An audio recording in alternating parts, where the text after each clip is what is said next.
শুভ সন্ধ্যা বন্ধুরা, নতুন আর একটা ব্লগে তোমাদের অনেক স্বাগত। তো এখন আমি আর মেয়ে রেডি হয়ে নিয়েছি। এখন বাজে সন্ধ্যে 7:30। তো আমরা যাব জন্মদিন বাড়িতে। তো 5 বছরের জন্মদিন, মিলির জন্মদিন। আমার খুব প্রিয় এক বাচ্চা। তো আমার হাজব্যান্ডের বন্ধুর মেয়ে হয়। তো ভীষণ কিউট, ভালো, আর সব বাচ্চারাই খুব মিষ্টি হয়, সুন্দর হয়, সেরকমই একটা মিষ্টি বাচ্চা। তো যাওয়ার পথে আমরা দোকান থেকে ওর জন্য গিফট কিনে নিলাম, জামা। তো ওখান থেকে আমরা সোজা বেরিয়ে চলে এলাম লজে, যেখানে অনুষ্ঠান হচ্ছে।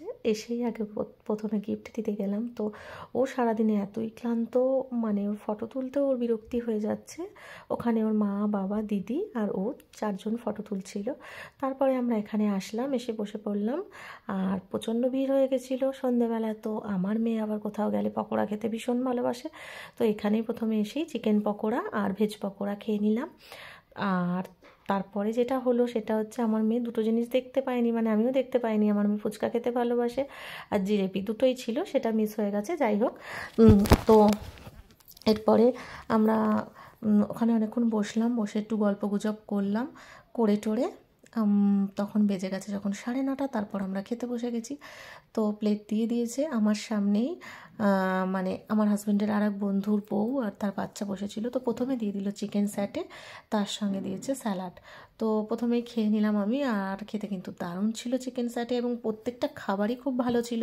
আর তারপরে তো চলে এসছে আমার ফেভারিট, কি বলবো, মাটন বিরিয়ানি, আর তার সঙ্গে চিকেন চাপ। দারুণ দারুণ রান্না ছিল, প্রচণ্ড ভালো আয়োজন ছিল, তেমন ভালো আতিথেয়তা ছিল। সব কিছু মিলিয়ে দারুণ কেটেছে সেদিনে সন্ধ্যে থেকে রাত পর্যন্ত সময়টা।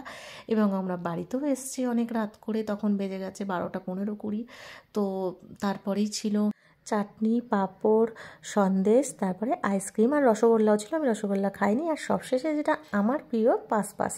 তো যাই হোক, খেয়ে নিলাম। তারপরে খেয়ে এইবার আবারও একটুখানি গল্প করতে, আর যেখানে লজ ছিল সেখানে আর কি পেছন দিকটা বড় মাঠ।